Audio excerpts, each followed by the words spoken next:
I don't. Yep. Oh. Yep. Thanks, Derek. Welcome to episode 10. Is it episode 10? I mean, yeah. Feels like a 10 to me. TradeMutt's 120 Grit podcast, the podcast for the working class. We're very lucky to have a plumber, field officer for mates in construction, and a semi-finalist in Australia's Got Talent 2012, Justin Geange. Mate, welcome. Welcome, mate. Thanks for having me. Mate, it's awesome to have you in here finally. We've heard so much about you. Gee whiz, I don't know if that's a good thing, mate. It's a good thing. How you going, strange Geange? Yeah, good, mate. Yeah? Good, strange Geange. I like what you did there. Yeah. It's I'll use that. Can I use that? Oh, mate, yeah. I don't know where I got that Haven't from. you had that one before? No. I'm quite creative. Yeah, well, I've heard that. You'll have to keep up. I can see that, actually. Yeah, it's awesome. No, yeah. great to be here and looking forward to having a yarn about stuff that matters, eh? Bloody oath, mate. Bloody oath. So you're a qualified plumber and you're from New Zealand. Yeah, sweet as, bro. Yeah. Sure. Oh, are you from Whakatane? Yeah, no, just next door, eh? Oh. Tokoroa, bro. Yeah. When'd you cross the ditch? 1990, so you probably can't hear my accent anymore. So come over here, tried concreting, but that was too hard. Gave bricklaying a crack. Wanted to be a sparky, but Dad said get a trade first. So I became a plumber. There you go. Love it. That's my story. Sucked in all you See you sparkies later. out there.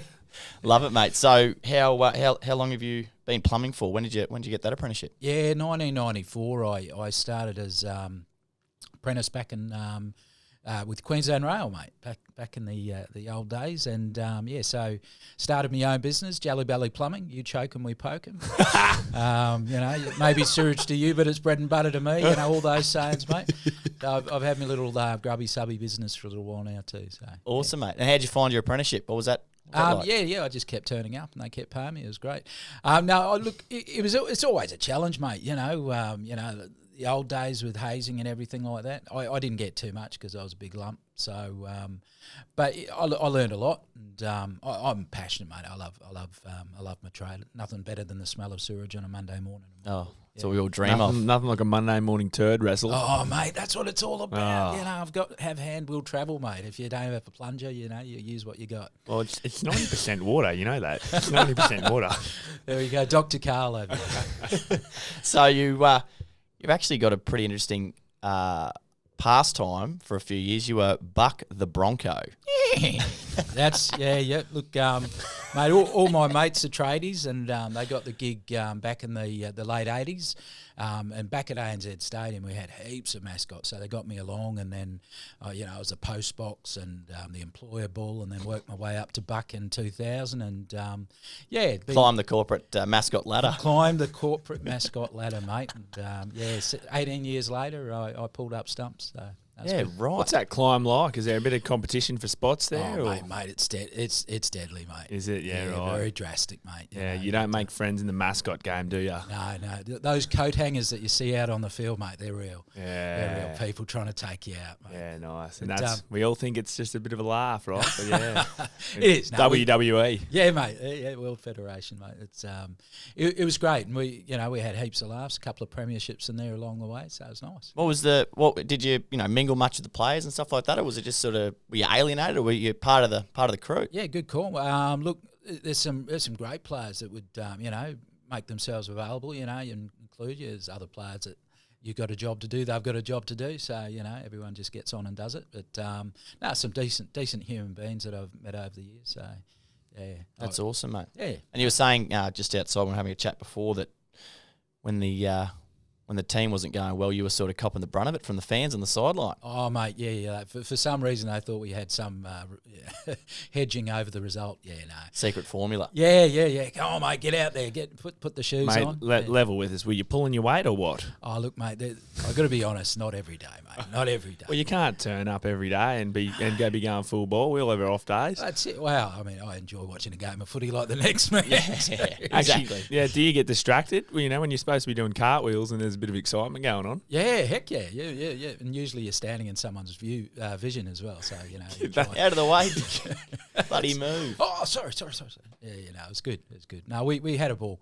I love going, we'd go and do hospital visits and stuff like that. Awesome. So that always, you're going to see people really struggling with life, and then you can put a little smile on their face for a couple of nanoseconds. How good's that? I'd give back. Yeah, and that's what it's about. It's like what you guys do, trying to make a difference on the planet. So yeah, it was a good gig. Awesome. That's Is awesome. it true that you can do anything you like when you're dressed up in one of those costumes? Absolutely, no one knows. There's it's no you. rules. Yeah. We did get a few complaints over something that looked a little bit adult at a game, and so we even had a lawyer try and sue the club for us spilling his beer on the night, and all you're those joking. sorts of That things. sounds about right. That doesn't surprise me. Yeah, 2006, and I think they had a big picture of me on the back page in front of the lineup. So it was good. It was probably only a 4x gold that he spilled. I think it was. Was mate. it worth the time? I don't know. They're about $150 at the game Yeah, these one days, schooner. aren't they? Yeah. Bloody hell, it is rough, isn't it? Yeah. It's how did you end up on Australia's Got Talent? Of all Australia's things? Got Talent. Look, I always classed myself as a bit of a singer, so I thought I'd give it a crack. I got 2 little girls through IVF. One looks like me, the other one looks like the gynecologist, but that's another story. But I always tell my girls, look, girls, give everything a crack. Go, whatever you want to do in life, give it a go. And so that's what I did. And I jumped up on Australia's Got Talent, dressed up as Buck the Bronco, and took my head off, had a bit of a sing, and they said, yeah, you got a bit of talent. Made it through the semi-finals. And they said, oh, yeah, I think we were wrong. I don't think you suck. Oh, shit. So what was that whole process like? Like, was it Look, an online application or a... Yeah, no. So it was I went through the cattle calls, so the blind auditions, turned up there at the convention centre and had a bit of a sing-song in the first little room, and they said, oh, go and see this producer in that room, and then they said, oh, go and see this producer in that room, and so it was a pretty full-on first cattle call, and then they said, yeah, we think we've got a bit of a spot for you, and that was the start of it, and that started in October of 2011. Then the semi-finals were in June 2012. So it was a whole that's a long six or eight months. Wow, period, that long. Yeah, and a lot of it's all backstory and fact finding and stuff. Course, like that. yeah, of course. So they do their homework. Yeah. Yeah, nice. What was it like coming out of the closet as Buck when you took that headpiece off? That's a big moment there. Yeah, look, and I mean, there's been heaps of people being Buck before, so I was really breaking all the carny codes. Ooh. It was it was a step, but I got the approval from everyone. But it was good. I mean, at the end of the day, it's entertainment. That's trying to get a smile. Yeah, and that's it. And I had a bit of fun, and the family had a bit of fun through it all. But it's I mean, we were talking earlier about the corrugations in life, and that was a stellar moment. And like stellar moments, it's got to come to an end as well. And so that's when the crash happened for me. Yeah, right. Yeah, wow. Well, let's go through that after the semi-final and you've been punted from the show. Yeah, thanks for coming. Who were the judges? Who were the judges? Yeah, at that time? yeah. So it's Kyle Sanderlands, Kyle, yeah. Danny Minogue. Bloody Kyle Sanderlands, the shock jock. A bit like Rossi, actually. He's a bit of a shock jock. Yeah, good looking bloke. I need to put on about 150 kilos. Yeah. Well, there's plenty of time for that. Yeah.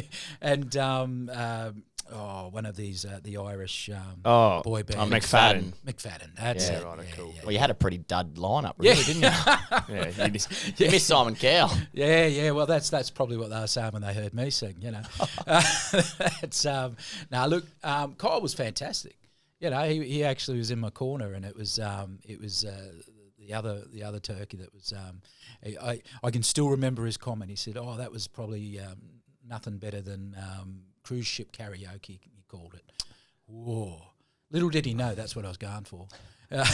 Jokes on you, mate. Yeah. Thank you. Perfect. Thank you. Yeah. Yeah. Validated. Yeah. So it was. Look. I didn't go in thinking I was going to win the thing, but they pump you up all along the way to the point where you think, oh, you know what, I might have a crack at this. Start to actually believe in yourself, right? Yeah. And that's what they want. They want you believing in yourself. So That's the drama. Yeah, absolutely. And at the end of the day, it's a product, and they're trying to find as many avenues that they can, get people to tune in or get angry about or whatever. Yeah. So I looking back, I can see all that. Yep. But right there in the heart of it, it's like far out. You're just just shattered me, and my whole world sort of collapsed. So it was, Wow. So that was the turning point. Yeah, look, it probably was. It probably was. I was under the pump at work. Like, work was pretty stressful at the time as well. Was that with Jelly Belly? No, that Or was you back with the QR back then. Okay, so, right, yeah, yep. yeah.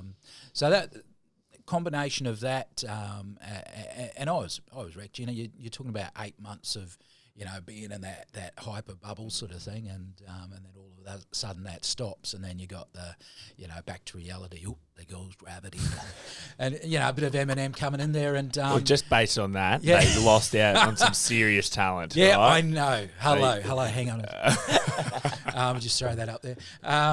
Yeah. Look, back to reality, and I was struggling. I was coming up to work, and you know, you talk about presenteeism.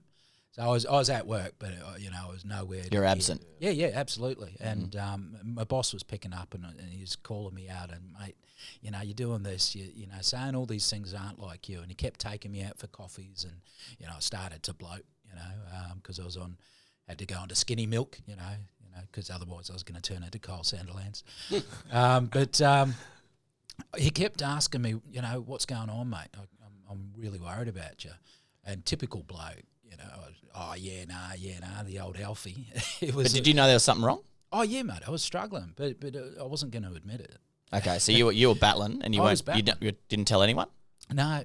But he kept taking me out, And the nice thing about that is actually, I knew I was struggling, even though I wasn't admitting it to anyone else.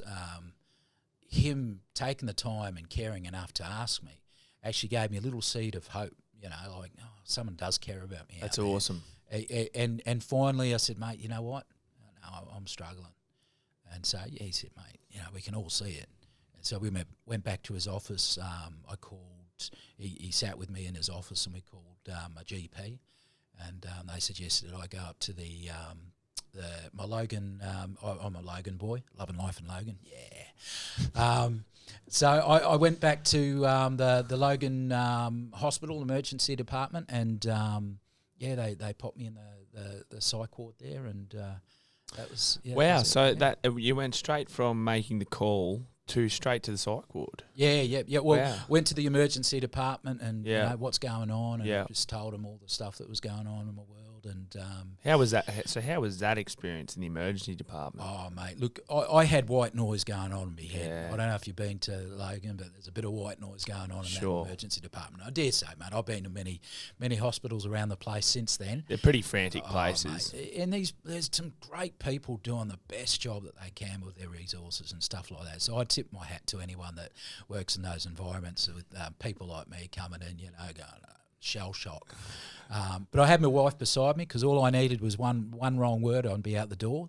So she was there, and she was helping me, you know, make sure I hung around and got the help I needed. So so you must have been in a very low spot for them to put you into the psych ward. So like, run us through, you know, where you were at. Oh, mate, look, I was suicidal, mate. I was looking for a way out. I just so much going on. You know, sometimes the circumstances can be so in your face that you don't see the big picture. I got a beautiful wife and 2 great kids and a good job, and yet all my circumstances are, I'm a bad singer, I'm a bad father, I'm a bad parent. All of a sudden those circumstances, you know, blind you to the big picture stuff. I liken it like, you know, you're sitting in the front row of the movies. You know, you don't get to see the big picture like you do in the back row. You know, and that's where I was. I was right in the front row of the movies and not seeing what was the main things. And so, that was where I was at. And as a young fellow, I had battled over in NZ with substance abuse and you know, suicide attempts and stuff like that. So because I had that previous experience, I had no diagnosis of a mental illness at that point. They said, yeah, we need to admit you. And when I was admitted, they diagnosed me with a mental illness called Bipolar type 2. And so that was the start of my mental health journey. Yeah, wow. So what were your coping mechanisms through that period up until you got help? Were you doing anything Yeah, yourself? pretty poor, mate. I think, I love a good feed. That's my culture. And so, mate, just eating the wrong stuff. I enjoyed. I'm not an athlete. I'm more of an athletic supporter. But I enjoy a good run. I enjoy going for walks. I enjoy nature. I enjoy all of those things. The things that keep me well today. But mate, they went on the back burner, and so I went to the coping mechanisms of drink and of fast food and all those sort of things that when you're stressed out aren't the best for you, but they tend to be the things that are really provide that instant relief and gratification sometimes. So that going after the show, Yep. after Australia's Got Talent, was it a gradual decline, or did you just come off it and it was just a bang, an instant down? No, I think it was a gradual. Yeah. It was a gradual thing because it was it would have been September, October by the time I actually had that admission, and the show finished in June, July. So it was a gradual progression of flip, I'm no good there, and I thought I was, and all of a sudden there's all these other things that come from the side. The Broncos weren't having a great season, all those sort of things that the whole cocktail was put together wrong. Yeah, absolutely. It's layer upon layer upon layer, Sarah Lee style. So it was, that's sometimes it takes you don't realise how far low you've got until you actually get there. Yeah, back and think, oh crap, I've gone. Yeah, and so was that, I guess, after your experience on telly, that created a lot of self-doubt in yourself. So I guess being, shot down, essentially, with your singing ability, I gather started making you question your ability across all facets of your life. Yeah. To a degree. Nailed it, mate. And hang on, all of a sudden, so I'm, little things, I'm not a great dad, or at work, there's a lot of talk about people, job losses and stuff like that, and everyone's pointing their finger our way, and so I'm thinking, I'm not doing a good job at work either. So what's the point in all of this, and so all of that stuff, it's circumstantial.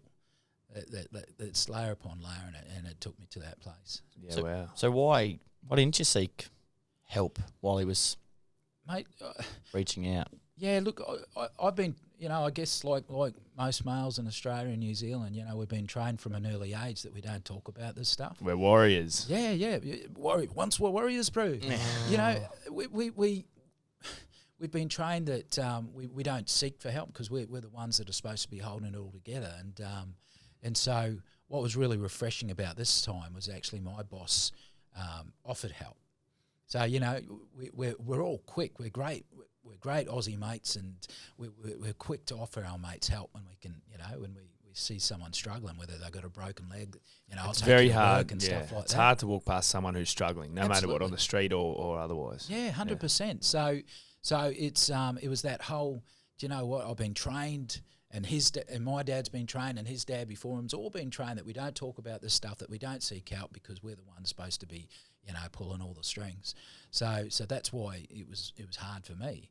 Yet when my boss offered it, it's like, oh, okay, I will take you up on that, mate. And just like it's about help offering for me, and not about help seeking.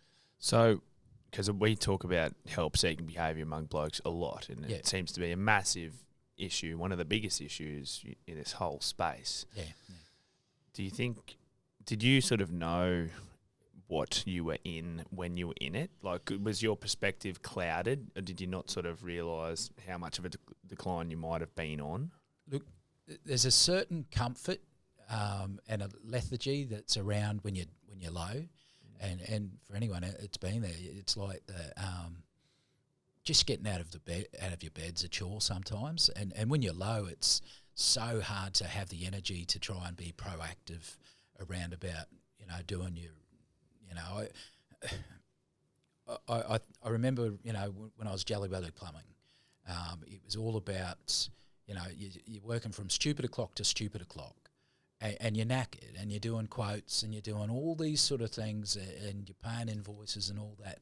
The last thing you need to do after all of that stuff is actually go into Dr. Google and try and fix yourself, and that's that's ultimately where you're at when you're in those low spots. What I've learned over the years is that give them a mate's permission to know when I'm in those spots, for them to come and reach out to me, because I find it very hard, even today, with all the knowledge and all the stuff that I've got, to put my hand up when I'm struggling. So I give permission to all my mates and all my family members to know when I'm struggling and how to pull me out of that. Yeah, awesome. Yeah, wow. And so in that period, so your boss was obviously looking out for you, and that was a significant, relationship, obviously. What about on the family side of things at home? Yeah, good. Look, my wife's incredible. 25 years we've been married next week. Wow. So, how lucky is she? Is you that old? Seriously, yeah, Unreal. yeah. She's only 10. I'm not sure what to make of that. Okay, yeah. No, let's cut all this down. No, look, she's incredible, mate. I refer to her as the conductor of my orchestra. She just knows the right strings to pull. She knows that, okay, this is movie time, family movie time. I love crying at a Disney classic, or a Tarantino film. Yeah. Everyone cries at a Tarantino film, But she'll know to call in mates and say, you need to take them out to do some karaoke, or you need to take them out to have a hit of golf, or, she knows when I'm in my space. It's 25 years will do that. She knows the exact people to draw in. That's awesome. To help take me out of the funk where I'm at. Yeah, wow. So That's unreal. Cool. And because that's one of the biggest things, I think, for loved ones, partners, of anyone going through a bit of shit. Yeah. They're not necessarily the perfect person to, do the proactive help for you, but if they know the right people to bring in, which for blokes are your mates. Yeah, 100%. Yeah. That's awesome that that's her approach, because we were on a podcast last the other week with Laura Gervais, and they wanted to know, a couple girls, what they can do for their partners. Yeah. When when they're struggling more, and we sort of said this, it's like you're not necessarily the right person but maybe if you can encourage them, for their mates to do stuff together and all that sort of stuff and be social, then And look, I refer to it as my scaffolding. So when I'm in a place of wellness, I have a yarn to all my mates, when I'm off Facebook for a while, for, 1 or 2 days. I'm a prolific social media buff, but anyway. So when I'm off this for a couple of days, I'm doing it tough. So that's your time to send me a message. Might not always reply to your message, but just by receiving a message, I'll know that someone cares, and that might be that little seed of, that hope when you're struggling. And so I've got all these layers. I've got my wife, pulling all the strings. I've got my mates keeping an eye out and all that sort of stuff, so that if I wobble, I'm not going to fall all the way over. I got that scaffolding to keep me upright. Awesome. So, I love the way you talk about it. It's like easy to understand. Yeah, very easy. Yeah, it's cool. I just said You've said it a few times. The process in hospital. Yep. Talk us through that. So it's a challenging process, and as I said, they're pretty under-resourced hospitals. So you go through triage. They go, so what's wrong? And you go, oh, okay, this is my story. So you tell your story, and they go, sit there, and we'll get a doctor to have a yarn with you. And you take you in, he'll have a yarn, and you'll tell your story for a second time. And he goes, okay, might be something we'll call our on-call psychologist in. They'll have a yarn with you, and then I go, yeah, we think we need to admit you over to the psych unit, and then the psych unit will have a yarn with you with the nurses, and then you're there overnight, and then you have a chat to the psychiatrist and all the 27 students. And so it's a really emotionally and physically draining, just to get in, but saying that kept me alive. So, you know what, that's better than the other one. Yeah. Would you say that process when you went to the hospital once, because that's the big step, right? Yeah. I need help. Once you do that, is it almost as if you sort of had surrendered yourself to the fact that this was the process that you needed to go through? So going through all those steps, became part of the, it's understanding the healing. When you run a marathon, you don't just run a marathon. You've got to go through the steps. So for me, it was like knowing that, okay, I've got to go through these steps to get the help that I need, so that I don't feel like this, so that I can be there for the family that I adore. And that's, it's that step-by-step, inch-by-inch process. And that's, that's my life. I still have my battles. Sometimes it's 3 steps forward, 2 to the side, 1 back, and it's bit of a all over dance. the shop. Yeah, a bit of a dance. Do a little dance. Oh, Jesus. Come on. Stop it. Yeah. But that's what it's about. It's about, that's to get that journey happening to wellness, you need to, you know, go through some of those steps. And I'm grateful that I had a mate that was willing to continue nagging me when he could see I was struggling. And stand by you. So how long were you in for? So that time I was in for a couple of weeks, and that's, they diagnosed me, as I said, with bipolar there, and so a couple of weeks of getting used to medications and stuff like that. But So what is bipolar? so bipolar essentially is where you have sustained highs and sustained periods of lows, and those highs might consist of, you know, some manic episodes. I think back then I remember thinking that I was going to make the next Olympic Games in the 10,000 metres if I only shaved off 6 minutes a kilometre. Seriously? I honestly believe that I'd be an Australian athlete before yeah.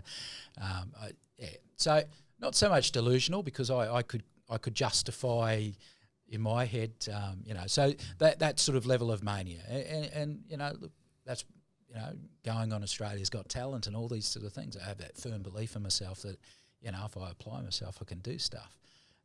There might be some physical limitations, but that's where I was at. So that that mania or those manic moments, and then the lows, pretty manic as well, where rather than, you know, just being sad, you're actually form into a deep, dark depression where a lot of that thought is around suicidality and things like that. So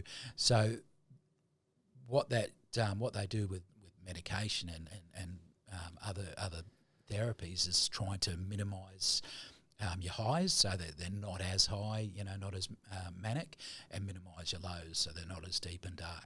Yeah. So that's the concept around mood stabilisers, the medication that I'm on. So Okay.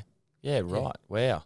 Because that's what Nick Sutherland, like we work with down in Melbourne, he talks about, you know, the ebb and flow. Yeah. And it's sort of making sure that, even in your everyday like life, that you're not getting too high on the highs and being too low on the lows. Yeah. And I suppose obviously yours is even more severe than that. Yeah, I think I'm pretty normal, to be honest. But Now, yeah. I mean, as in, no. But, look, and type 1 bipolar is where you have various amounts of psychosis. Yeah. So that's, you know, another level. And you wouldn't even know where you at. You just thought it was normal, I suppose. Yeah, absolutely. So I remember having a fair bit of psychosis as a teenager, where I thought I was one of the 4 inherited beings of the earth and stuff like that. So it was shit. Yeah, it was out there. Wow. So once you were diagnosed with bipolar, yep, was that a relief? Oh yeah, 100%. It's nothing worse than thinking, you know, well, where am I getting these thoughts, or why am I feeling like this? And then someone saying, well, you know, you're not alone. There's that whole relief of, you know, I'm not an individual.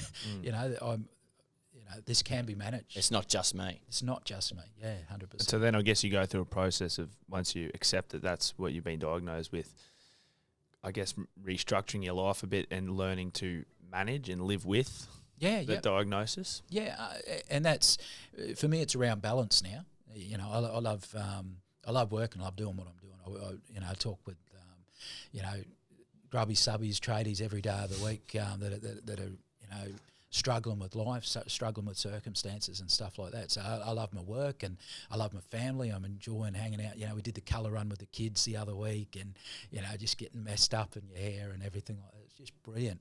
So, you know, your work-life balance, your family balance, and enjoying going for walks on the beach or walks in the bush and stuff like that. And I love music, so, you know, making sure things that fill my cup, like music and sport, and, you know, you've got the Broncos are almost performing well, the Lions are, and, you know, all those sort of things that that fill my cup. But having that balance around my life is one of the things that keeps me well today. So yeah, wow. Let's talk about what you're up to now. So you work for Mates in Construction here in Queensland. Yep. Run us through what that role entails. What's your role there? Yeah, look, we go on to we go on to construction sites, or we hit up different sites around the place, and we talk with tradies around how to identify if your mate's struggling, how to identify if your mate could be thinking about suicide, how you can ask them about that, how you can start a conversation about that. We talk about taking 10 seconds of courage to say, mate, I've noticed that you're doing a whole heap of things that aren't like you. What's that about? And calling people out on their behaviour pretty much. And then being able to listen without judgment, because, mate, we're all different and unique and stuff like that. So listening to someone giving you all their reasons why they're struggling, why they're wanting to die, and then being able to hook them up with some good services that are out there that can help people. It's not always about suicide. People can struggle from, relationship breakdown, finances, drugs and alcohol, all those sort of things. So part of our role is to train people up on how to identify when someone's struggling and then how to get them to the help that's out there. Yeah, awesome.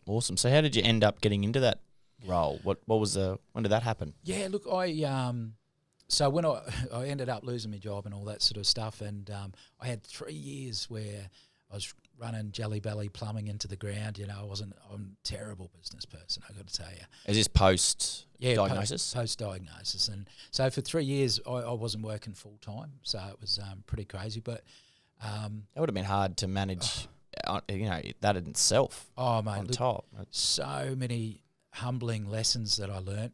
Calling banks, calling mortgages, saying, have you got any hardship allowances? And just so much pride got dented, mate. But what I learnt is there's so many avenues.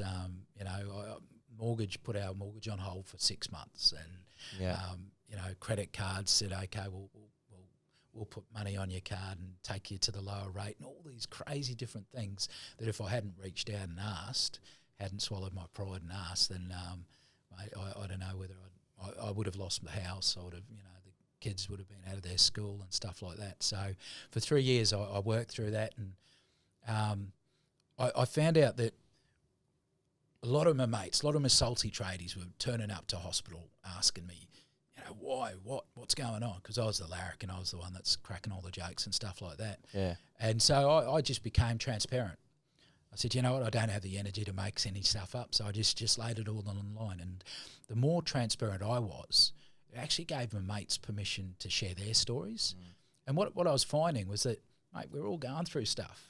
We were all going through stuff, but we weren't talking about it. We'd be talking about the footy, we'd be talking about the bird surface walking level down shit. the street. Yeah, absolutely. But we weren't talking about stuff that matters. And so I made it my mission to actually start talking about this stuff, and so I started wandering around the country, having a yarn with whoever would hear, and I had a yarn with mates in construction at a couple of their lunches and stuff like that, and I worked in mental health for a couple of years as part-time peer support worker, and then finally got a gig with mates a couple of years ago. So it was it's awesome being able to have a yarn with people when they're struggling. It's a privilege that people will open up to you. And like you guys know, just starting that conversation, it's like cracking the seal. Yeah. It's awesome. That's unreal, mate. That's once they open up, you can't shut them up. Yeah, which is a good thing. It's a great thing. Mate, it's nothing bad about it whatsoever. Yeah. But what we're trying to do is, I guess, incite real conversations and cut the bullshit. Basically. Like this one. Yeah, exactly right. And it's just.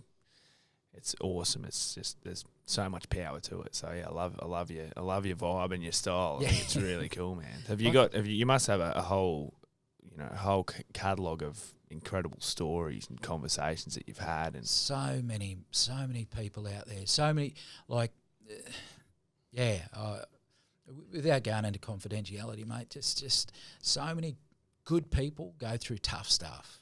And it breaks your heart because, there go you are, but for the different circumstances, there go you are. And so just the honour that people, you're talking about on the weekend, the amount of stories that people would lay on you.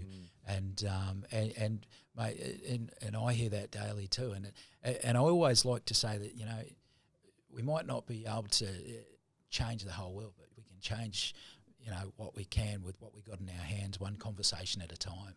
Every conversation matters, and if we can be transparent, we can be fair dinkum, then that's going to keep our mates on the planet. Do you often? I look at your story and everything we've just talked about, and maybe you weren't cut out to be a plumber. Like maybe this was actually your intended, journey path to do your time on the tools, have your struggles, to then become this person who can be transparent and share openly, because just your demeanour and your vibe, it's comfortable, it's relaxed, it's easy, yeah, right? And you think that's potentially you've just ended up where you were supposed to be through a bit of a roller coaster of a journey. Yeah.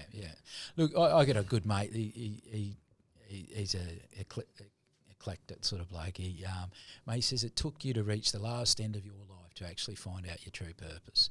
And so I believe that. That's I cool. think, it's like I love doing what I do. I got to have plenty of self-care in there, because like in plumbing, mate, if we talk about if you're playing with sewage and you don't wash it off at the end of the day, you infect the kids, the cat and the carpet. Well, that's the same with, when you're talking with people that are sharing their sad stories with you, you're listening, you really got that air of empathy going. That self-care about, debriefing and stuff like that's also important. Yeah. Well, how do you look after your own mental health now? Yeah, look, I regularly have a yarn with a counsellor. So once every couple of weeks, I'll go and have a yarn. Yep. And we'll talk about strategies. At the moment, I've got a pretty cool strategy around taking your thoughts to court.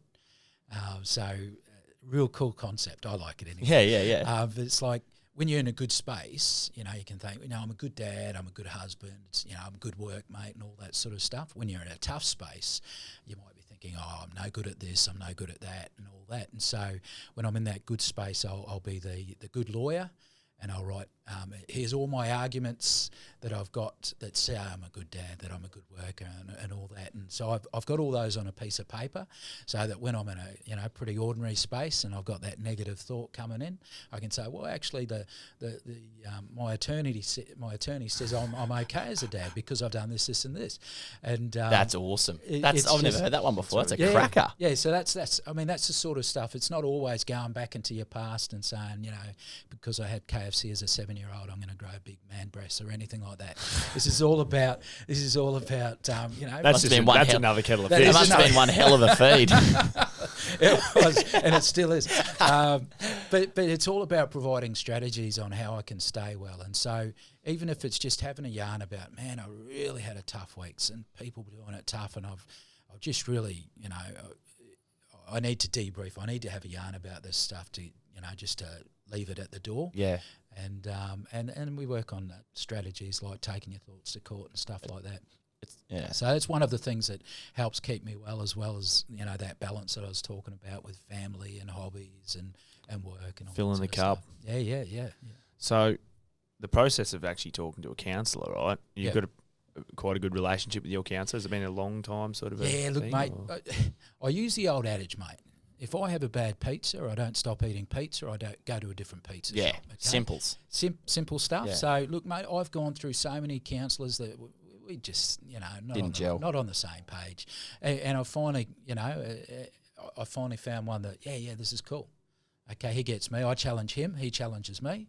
And we've got a great relationship, and that's what a good counsellor is. So, I mean, I hear so many people say, I gave that a try once, didn't work.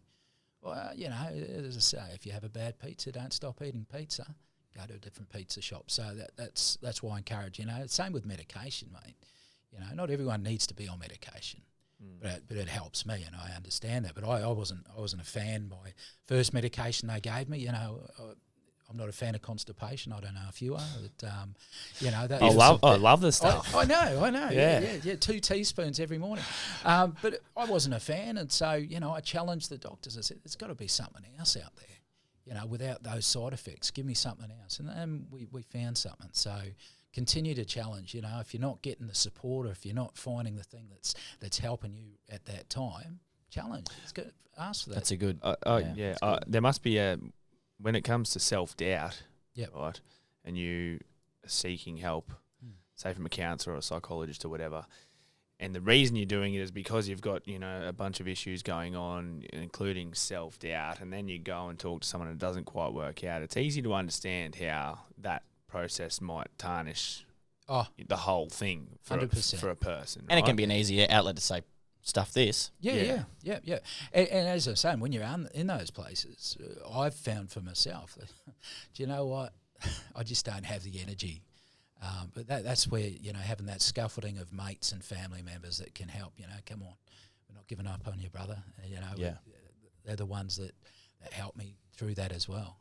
And That's awesome. What It's you awesome. were what you were saying before about your mate that said you took you going to the lowest of lows to get to where you are now. yeah. I suppose that's a real silver lining, right, of going through what you went through that you probably didn't see happening at the time.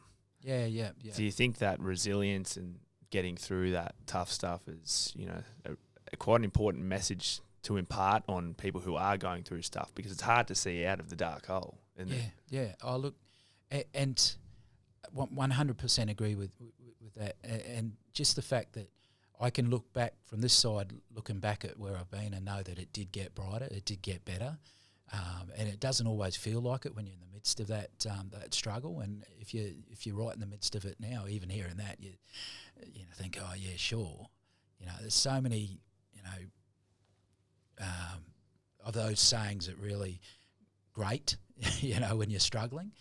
But the reality is, it is true. It does get better. And I know when we're talking with people that are thinking about suicide, it's how do we keep you safe for now? And it's just taking that incremental step so that we can keep someone safe until that moment that, they are seeing a bit of that, little light shining through.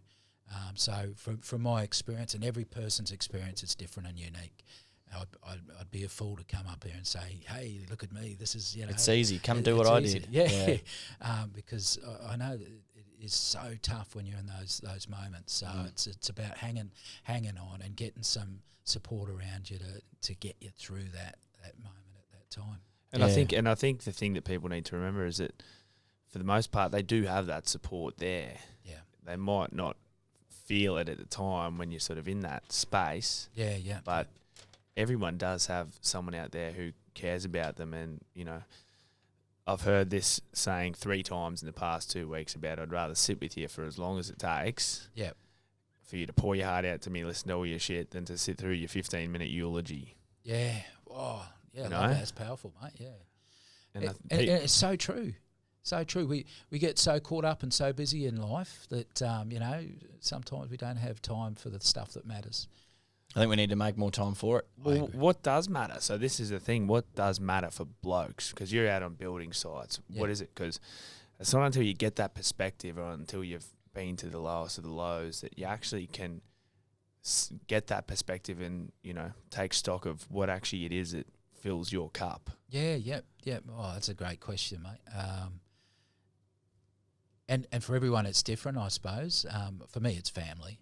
I've seen so much of the world, in my short young time that to me, everything can go jump. It's my family. They've been there through thick and thin. For other people, it's their dog. Yeah, and I suppose like jobs come and go. Oh, Yeah. Yeah. We get so caught up in all the toys, the race to get the most toys by the end of it, and at the end of it, you want the people that matter most around. That you. seems to be a big thing, doesn't it? This attachment to material possessions and objects that we try and clutter our lives with to make us feel good for a short amount of time. It's a marketing. That's a marketing win. Yeah, there you go. Oh, that's what they're put there for. Yeah, absolutely. It's just been sold to us that this is the answer. Yeah, and look, I'm not against having a nice place and wearing nice clothes. Yeah, I'm all about we do life to experience. That's what I want my kids to experience, the whole gamut. But remembering the most important stuff, back to your original question, is holding close the things that hold you dear.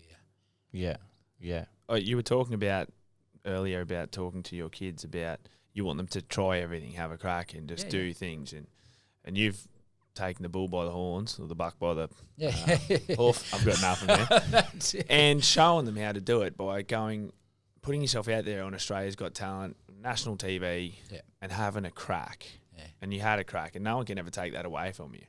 But after having the crack, it can go one of 2 ways, can't it? You can either put yourself out there and it'll be the best thing you ever did, or you can put yourself out there and sometimes it doesn't work out. Yeah. But that's okay too, right? You can bounce back from it. You can come back from it, and the resilience and the lessons and the takeaways from that whole experience make you a stronger person. Is that? Yeah. Well, mate, 100%. Gee, you're good, eh?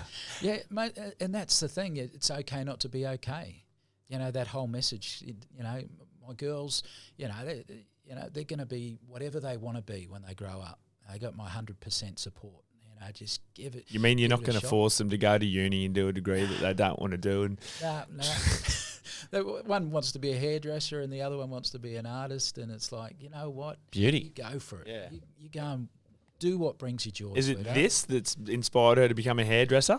No, I think. The irony. Yeah. I want some cornrows later on, sweetheart. Oh, you'd rock Yeah. cornrows, mate. Yeah. Now look. You might have to start playing reggae as well, yeah? Or- Yeah, man. Oh, yeah.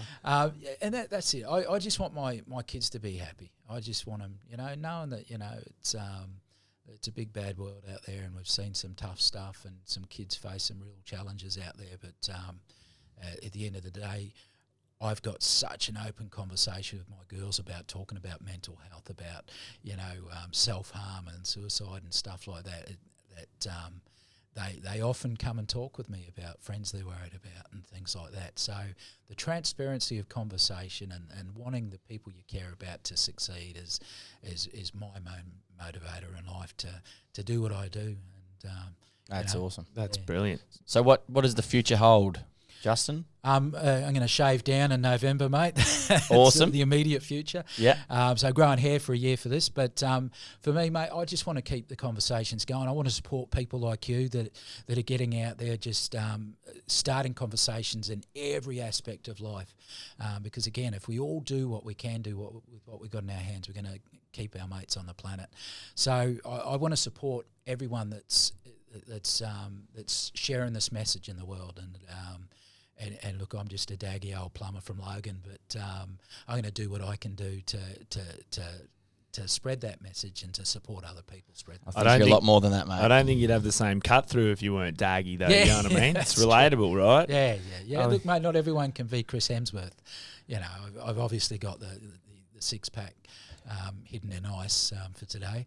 But, look, I think there's beauty in just being yourself. We talk about being transparent. Can't be anyone else. No. Cut the shit. Everyone else is taken, mate. Fair dinkum. So I guess being trading focused might be a good opportunity to take it back to that target audience. Yep. What would you say to sort of anyone out there who who might be going through a bit of Or drama know of someone that's going through or it. know of someone? What's Yeah, great questions. Look, call people out on what you're noticing. If you're worried about a mate, call them out on what, mate, you're doing this, you're saying that, all these things aren't like you. What's going on? Take 10 seconds of courage to have a conversation and then listen without judgment. And then try and say, mate, look, I'm just a plumber, I'm just a carpenter, I'm just a whatever. How about we get you to someone that can actually help keep you safe, there's someone that's more qualified to, support you right now. So those, I encourage anyone that's struggling, as tough as it is to put your hands up, but more than that, I actually encourage their mates to notice and to take 10 seconds of courage to have a conversation that could change a life. And that's what it's all about. It's not rocket surgery.